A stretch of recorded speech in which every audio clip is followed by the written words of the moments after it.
much. Say hello to the cameras. Hello, Kishi. What is up, guys, and welcome back to my channel. Today we're talking about the top unique jobs in travel for 2020. So without further ado, let's dive in.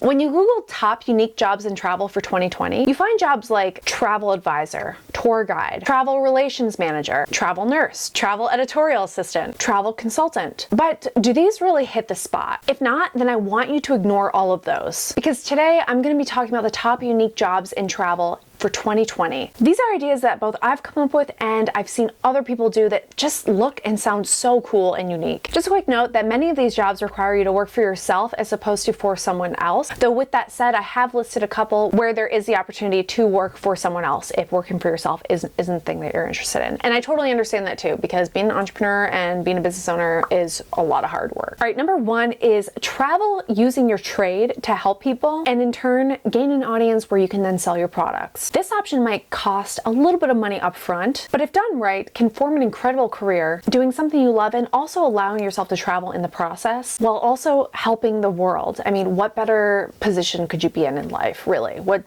better job is out there than this? Okay, here's just an example. A traveling barber. My friend Mark Bestos travels around America, and I think he honestly goes beyond borders to traveling around the world, cutting homeless men's hair for free. He'll oftentimes film it to get the reaction, and it just is like this snowball effect of inspiring so many other people to do good through their business around the world. I mean, honestly, this guy is just a really inspiring guy, and he has a nonprofit called Be Awesome to Somebody, and it's 501c3, and he just does a lot with it. He's able to make a career for himself. He's also to make an income. He's able to inspire, and in the process, he's just gained such an authentic, real audience that truly believes in his cause and what he does, and they're just there to support him all along the way. I met Mark on a trip with Johnson & Johnson a couple years ago. It was a branded trip, and I just fell in love with his story and his message and his vision and how he put this business and his nonprofit together to formulate really something incredible. It just takes incredible people to push the limits and do what they really love to really make a change in this world and also make a pretty good income for themselves as well. The more you follow your passion and help the world, the more of an audience you'll obtain, and the more money essentially will end up in your pocket, and also that money will go towards helping others. So it's honestly just a win-win, and all I've been aiming for in my career is to do this sort of thing, and I'd like to say that I have been working towards it. All right, number two is a travel niche blogger. Yes, I know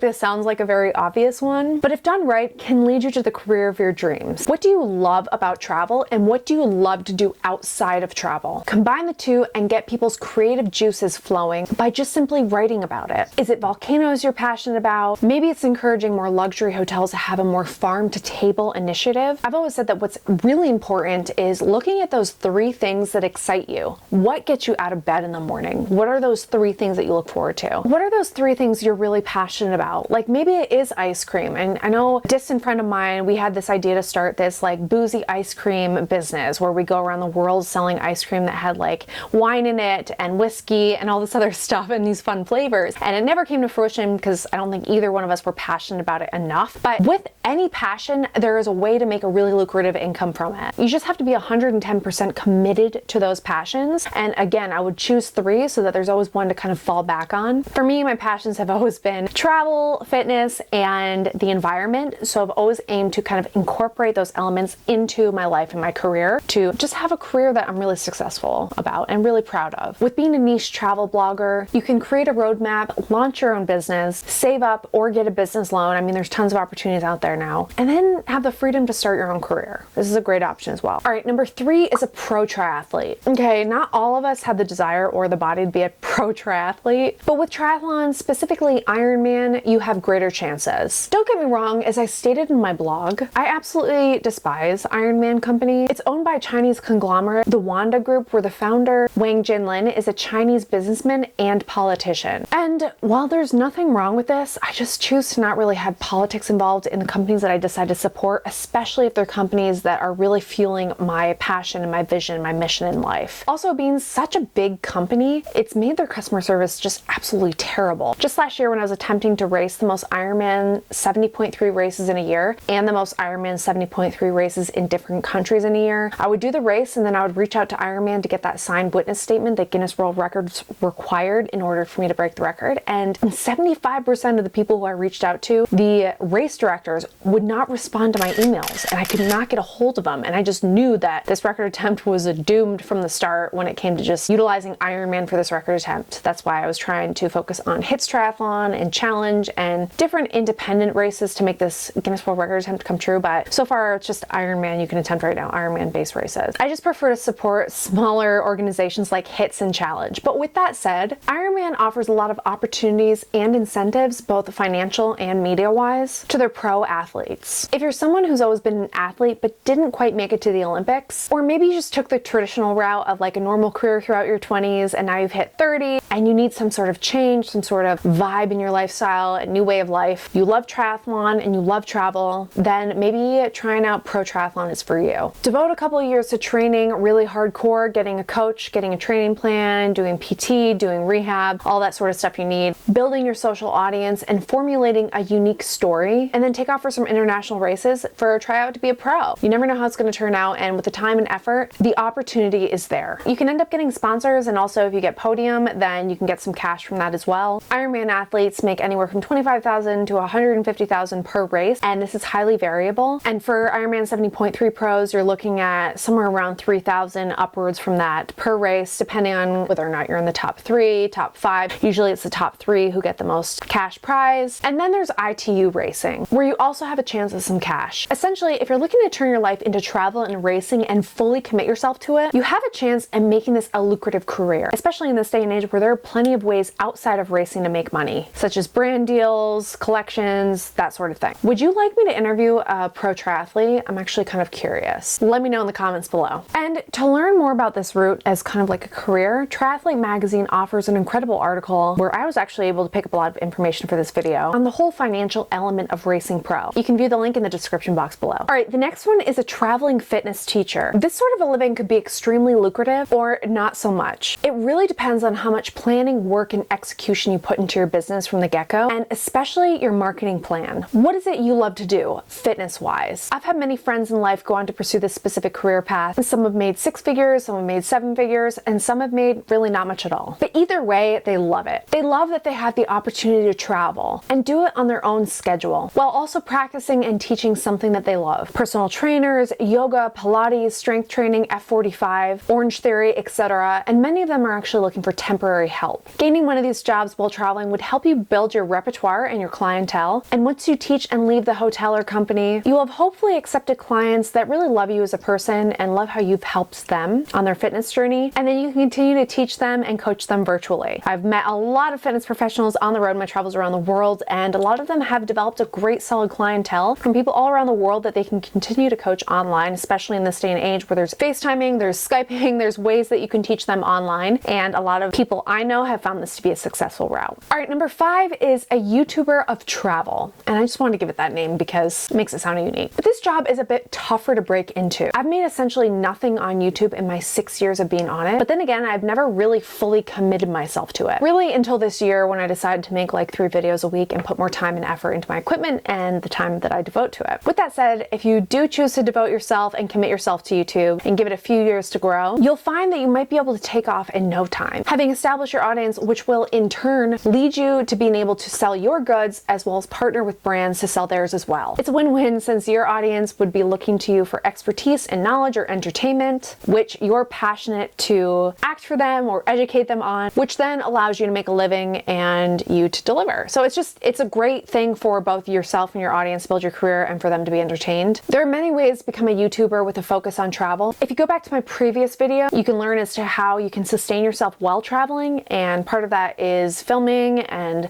posting your videos on YouTube and maybe making a little bit of an income on there as well. Just grab a camera and film your experiences, and I'm sure you've heard this before, but you don't necessarily need to have like a high-tech DSLR to do this. As long as you're really consistent, that's key. And I'm not a YouTube professional and I've not been successful on YouTube to this day. However, However, with that said, I know people who are, and I've seen what consistency can really do to a YouTube channel. And what I've noticed is it doesn't really matter what kind of equipment you have. It's more just the consistency and what you have to say that is intriguing. I would also say that the editing process after is really important. You don't necessarily want to have a lot of ums and likes and breaks in your verbal like this. That sort of stuff can, people have a short attention span, as we all know. But soon enough, you'll be able to make a living solely by providing videos on your knowledge and expertise, as well as experience traveling around the world. The space of travel, really good travel videos, is very saturated on YouTube as well as Instagram. I would say that you'd have to find a way to stand out in the space of becoming a travel-based YouTuber. But that's just my opinion, and I'm not like extremely knowledgeable on that. It's just what I've seen and what I've heard from my friends and people that I know in the industry. All right, number 7 is a season-based traveler. So maybe you're really not into the social media space or working for yourself necessarily, but you still want to travel and make a decent living. If this is the case, then why not apply for season jobs? Teaching ski lessons in the winter in Switzerland, and then in the summer going to New Zealand to teach ski lessons if skiing is something that you love. Teaching horseback riding lessons in the summer and ice skate lessons in the winter. These opportunities are endless if you have a trade. You could even teach blogging, you could teach English, you could teach administrative services, you could, honestly, the opportunities are endless here, and you can take seasonal jobs. A lot of companies have seasonal based jobs, especially if they're cruise lines. If you want to work on a cruise line, the Mediterranean in the summer months, and the winter months, if you want to work as a chef in Aspen, Colorado, in a really luxury hotel. You can really work your way up the ladder with these seasonal jobs, and I've met so many people around the world and actually have friends who do this as a living. There are things that these people are really passionate about and have a great trade in that they've taken a lot of time to hone in on and learn, and still are passionate about enough to want to break up their time during the year in different areas of the world or different places in their own country. The sky's the limit here too. All right, number 8 is a travel coach or counselor. This one kind of sounds self-explanatory, and while it doesn't sound necessarily super cool, you can make it that way. Simply put, for this one, you could coach others on how to develop a career in anything that you specialize in regarding travel. Travel blogging, being a travel influencer, etc. And with a strong rotation of clientele who is paying you a monthly premium, this could be very lucrative. Like smashing this like button to support my channel. No, but in all honesty, this career could also lead you to speaking engagements, a book deal. The opportunities are kind of endless with this one as well, and it's all up to you with how you decide to develop your clientele and market your brand, market your company. I would definitely consider a career like this one. Next up, all right, number 9 is being a speaker in something that you specialize in within the travel industry. Also, if you're a speaker, the chances are that you're going to be traveling for events around the world or around your own country. This just comes with the territory. So if you have a juicy story, experience, or information in a trade, maybe it's sustainable travel, responsible travel, maybe you have a really extreme travel experience that you can really speak on and motivate other people or warn people about, then craft your story and pitch your brand to the bureaus. If it picks up, you'll be a speaker who travels the world in no time. All right, guys, the last one is a travel author. Shameless plug. You can buy my book by clicking the link right here. No, but this is a really great one if you have a desire or knack to tell travel stories and sell them to the world. Okay, this book I wrote as kind of a personal memoir on my expedition around the world. I told some stories in there. I also kind of gave some insight as to why I decided to go to every country in the world. But if you want to be a travel author and really devote your life to it, then you want to be able to tell stories about countries around the world and communities around the world. So to be a travel author means that you're like consistently putting out books out there of stories that are really meaningful and appealing to the average person on travels and experiences around the world. As a travel author, you would have the freedom to express what you want and how you want. And ideally, your career would blossom from there. Honestly, if you aim to have your book published by a publishing company, you're going to be limited in this space. They're going to kind of want to tell you what to write about, how to write about it, and you won't necessarily have much freedom. But in this day and age, there are other opportunities.